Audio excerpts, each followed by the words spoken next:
जब आप पहाड़ों में जाते हैं तो वहां जो अनपढ़ शेरपा होता है जो कभी स्कूल नहीं गया, लेकिन अगर वो दाएं कहता है आप दाएं मुड़ते हैं, वो बाएं कहता है आप बाएं मुड़ते हैं, आप कहां खोजेंगे और कैसे जानेंगे कि कौन सद्गुरु है और कौन सद्गुरु नहीं है? अगर आप खुद को खुला रखने का प्रयास करते हैं, और निर्भर करता है कि आप में कितना अधिक खुलापन है, मैं उतनी ही सक्रिय भूमिका निभाऊंगा। गुरु की कृपा आपकी योजनाओं को पूरा करने के लिए नहीं होती। गुरु की कृपा जीवन की योजना को पूरा करने के लिए होती है। जब आप मुझे एक व्यक्ति से अधिक किसी चीज के रूप में अनुभव करने लगते हैं, सिर्फ तभी मैं आपका गुरु होता हूं, तब तक मैं नहीं हूं।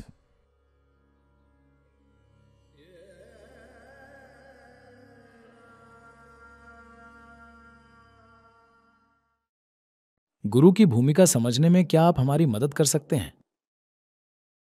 जब आप सद्गुरु कहते हैं तो आप कह रहे हैं एक अशिक्षित गुरु। इसका यही मतलब है, क्योंकि आप शास्त्रों के बारे में जानने के लिए सद्गुरु के पास नहीं आते, अनुष्ठानों के बारे में जानने के लिए सद्गुरु के पास नहीं आते, क्योंकि एकमात्र चीज जो मैं जानता हूं वो ये कि मैं जीवन के इस अंश को इसके आदि से लेकर अंत तक जानता हूं, और बस इतना ही जानता हूं। इसे जानकर अनुमान से आप लगभग हर चीज जान सकते हैं, क्योंकि हर चीज एक ही तरह से बनी है। आज निर्माण सिद्धांत नाम की कोई चीज है जहां वो इस बारे में बात कर रहे हैं कि कैसे परमाणु और ब्रह्मांड का डिजाइन मूल रूप से एक ही है, केवल जटिलता और परिष्कार बढ़ रहा है। तो अमीबा और आप और मैं एक ही तरह से बने हैं, केवल जटिलता कई गुना बढ़ गई है। तो ये कहना चाहिए कि गुरु किस तरह से प्रासंगिक है का मतलब है, देखिए, आप अनजान इलाके में घूमने की कोशिश कर रहे हैं। हर साल मैं हिमालय, नेपाल और तिब्बत की यात्रा पर जाता हूं। जब आप पहाड़ों में जाते हैं तो वहां जो अनपढ़ शेरपा होता है जो कभी स्कूल नहीं गया, लेकिन अगर वो दाएं कहता है आप दाएं मुड़ते हैं, वो बाएं कहता है आप बाएं मुड़ते हैं, बेहतर है आप वो करें, वरना वापस नहीं आ पाएंगे। आप वो करते हैं क्योंकि वो इलाके को जानता है। यही चीज यहां भी है। ये बस एक आंतरिक इलाका है। तो ऐसे व्यक्ति के साथ चलना अच्छा है जो उस रास्ते पर चल चुका है, वरना आसान चीजें जटिल हो जाएंगी। जो आपके बगल में है, आप उसके लिए पूरी दुनिया घूमकर वहां वापस आ जाएंगे। तो गुरु की क्या जरूरत है? ये इसके बिना भी हो सकता है। मैं आपसे एक सरल प्रश्न पूछ रहा हूं। एबीसी वर्णमाला सीखने के लिए भी आपको शिक्षक की जरूरत होती है, लेकिन आप इसे खुद से भी सीख सकते हैं। शायद आपकी पूरी जिंदगी लग जाती, लेकिन शिक्षक ने इसे 1 या 2 महीने में सिखा दिया। ये एक बड़ा अंतर है। तो जैसे कोई मुझसे बात कर रहा था और पूछा, ये गुरु क्या होते हैं? मैंने कहा, ये जीपीएस हैं। A living GPS, a guru positioning system, you know. अगर आप रास्ता खोजना चाहते हैं तो अनजाने इलाके में सबसे अच्छा होगा कि आप किसी ऐसे व्यक्ति के साथ चलें जो उस इलाके में एक बार या कई बार घूम चुका है, वरना सरल चीजें बहुत कठिन हो जाएंगी।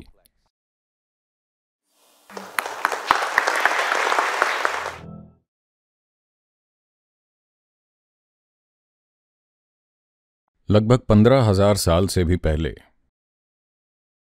हिमालय के ऊपरी क्षेत्र में एक योगी प्रकट हुए।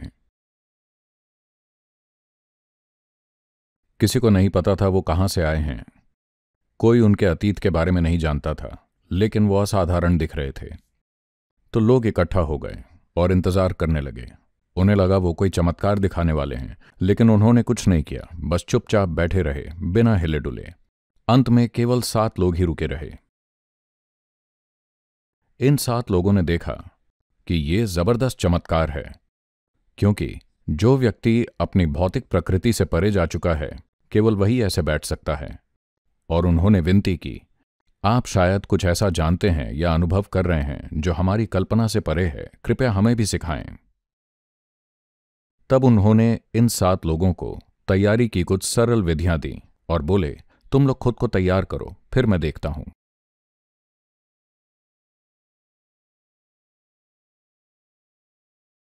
वो लोग खुद को तैयार करते रहे।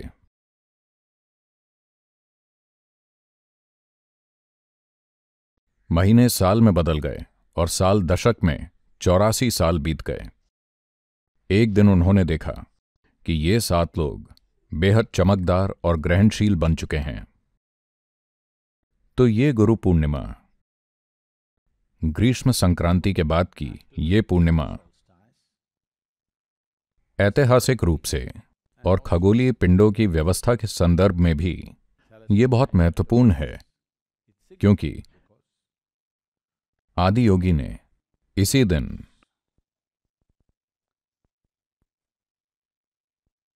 आदि गुरु बनना चुना था। पहले योगी ने 15,000 साल पहले पहला गुरु बनने का फैसला किया था। आज ही के दिन, जिसे गुरु पूर्णिमा कहते हैं, आज पहले गुरु का जन्म हुआ था। और ये वो दिन है जब उन्होंने मानवता को सबसे महत्वपूर्ण संदेश दिया या उसका संचार शुरू किया जो पहले कभी नहीं हुआ था।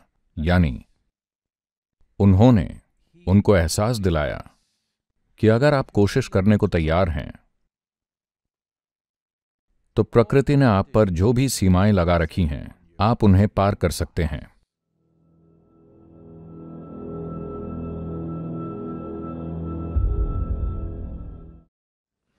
आध्यात्मिक जीवन के लिए क्या सद्गुरु की खोज करनी पड़ती है या वो अपने आप मिल जाते हैं?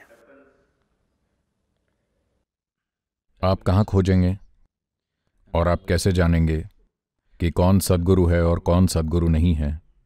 आपके पास जानने का कोई तरीका नहीं है। तो मैं कोई चीज कैसे खोजूं? आप बस ये खोजिए। आप सिर्फ ये खोजिए कि मैं जानना चाहता हूं। आप जितना अधिक मैं नहीं जानता बन जाते हैं, आपकी खोज उतनी ही गहरी होती है ना? खोज का मतलब कुछ खोजना नहीं है। खोज यानी वो खोजना जो आप नहीं जानते। अगर आपको खोजना है तो आपको कोई धारणा नहीं बनानी चाहिए, ऐसा ही है ना? आपने पहले ही धारणा बना ली है, ईश्वर ऊपर स्वर्ग में बैठा है, मैं उसे खोज रहा हूं। ये खोज नहीं है, ये केवल एक भ्रम है। खोज यानी बस खोज करना। खोज सिर्फ तभी संभव है जब आपके भीतर एक गहरा मैं नहीं जानता घटित हुआ हो। अगर आपके भीतर मैं नहीं जानता का खालीपन बना रहता है तो सद्गुरु आपको मिल जाएंगे। आपको खोज करने की जरूरत नहीं है, क्योंकि आपको नहीं पता कैसे खोजना है।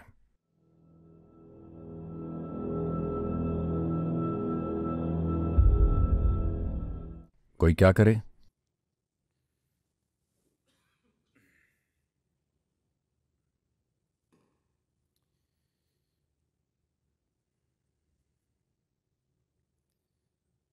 अगर आप खुद से करना चाहते हैं तो वो एक तरीका है। या आप गाड़ी के पीछे देखिए, आप अपना रास्ता चाहते हैं तो वो एक तरीका है। बिना किसी मदद के आप अनजान इलाकों से गुजरना चाहते हैं। आप वास्को ड गामा या कोलंबस हैं। अब अगर आप खुद गाड़ी चलाते हैं बिना किसी रोड मैप के, तो आपको नहीं पता जो अगली बिल्डिंग वहां पहुंचने के लिए शायद आप पूरी दुनिया का चक्कर लगाएं, या दुनिया भर में चक्कर लगाने की प्रक्रिया में आप शायद खो सकते हैं या मर सकते हैं। हां, हर किसी में उस तरह की यात्रा पूरी करने का धैर्य नहीं होता जिसकी अवधि अनिश्चित हो, है ना? या आप रोड मैप लेकर चलते हैं, किसी ने आपको बताया है कि ये है, ये है, ये है। आप बस वैसा कीजिए और रोड मैप के साथ चलिए। फिर भी ये आपका प्रयास है, लेकिन किसी के मार्गदर्शन से। दूसरा तरीका यह है कि आप किसी के पीछे गाड़ी चलाएं। यह दूसरा तरीका है। इसमें अगर आप किसी के पीछे भी गाड़ी चलाते हैं तो पिछली लाइट से चूक जाने और खो जाने का जोखिम है। एक और तरीका यह है कि आप किसी की बस में चढ़ जाएं। अगर आप बस में चढ़ जाएं और वहां बैठकर सो भी जाएं, तो भी आप गंतव्य पर पहुंच जाते हैं, है ना? तो ये एक तरीका है। तो आप किसके लिए तैयार हैं, यह खुद आपको तय करना होगा।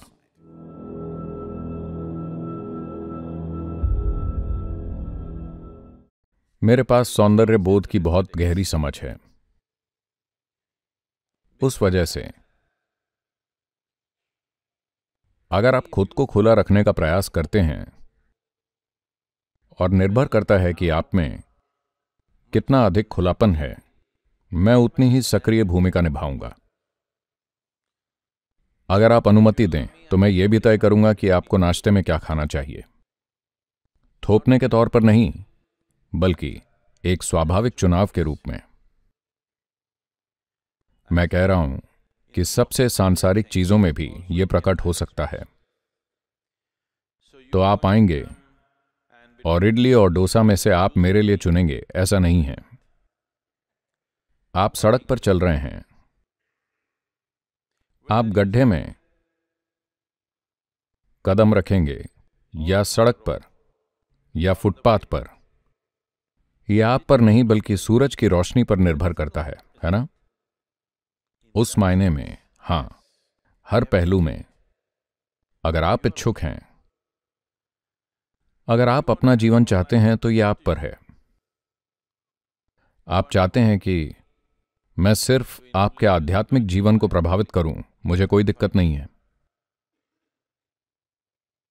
कुछ लोग सूरज की रोशनी तब देखते हैं जब वो छुट्टी पर जाते हैं, साल में एक बार। कुछ लोग हर दिन सुबह जल्दी उठते हैं सिर्फ सूरज का स्वागत करने के लिए। वो आपका चुनाव है, मैं ये आप पर छोड़ता हूं।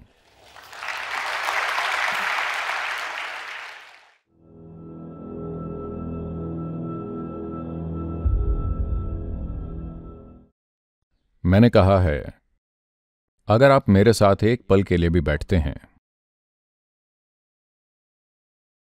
तो आपके जीवन में प्राइवेसी जैसी कोई चीज नहीं रहती। तो जिस पल आप मेरे साथ बैठें, खासकर जब मैंने दीक्षा दी, उसके बाद ऐसी कोई चीज नहीं होती कि यह जारी है या नहीं, यह हर समय जारी रहती है। बात बस इतनी है कि आप अपनी योजनाओं को पूरा करने के लिए कृपा की उम्मीद कर रहे हैं। ज्यादातर लोग सिर्फ अपनी योजनाओं को पूरा करने के लिए कृपा की उम्मीद करते हैं, क्योंकि ये एक पुरानी आदत है, मंदिर, चर्च या मस्जिद में जाना और भगवान से कहना कि उसे क्या करना चाहिए। अगर वो नहीं करते तो आप भगवान बदल देंगे। तो ये पुरानी आदत है। तो कृपा अपनी योजना पूरा करने के लिए नहीं है, कृपा आपके लिए जीवन की योजना को पूरा करने के लिए है। यह आपकी छोटी मोटी योजनाओं को पूरा करने के लिए नहीं है, क्योंकि आपकी योजनाएं हर दिन बदलती हैं। जीवन के अलग अलग चरणों में आपने कई बार सोचा कि बस यही है, और अगले ही पल अपना फैसला बदल दिया। तो कृपा, गुरु की कृपा आपकी योजनाओं को पूरा करने के लिए नहीं बनाई गई है। गुरु की कृपा जीवन की योजना को पूरा करने के लिए बनाई गई है।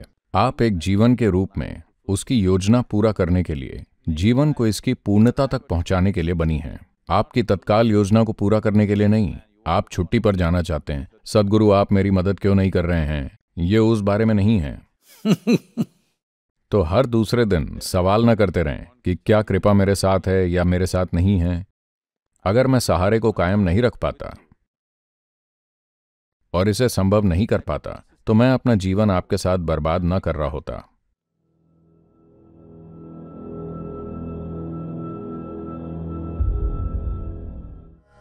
Guru is just a device. Guru is not a person. This must be understood. गुरु बस एक साधन है, गुरु कोई व्यक्ति नहीं है। आप इसे समझ लें। जब आप मुझे एक व्यक्ति से अधिक किसी चीज के रूप में अनुभव करने लगते हैं, सिर्फ तभी मैं आपका गुरु होता हूं, तब तक मैं नहीं हूं।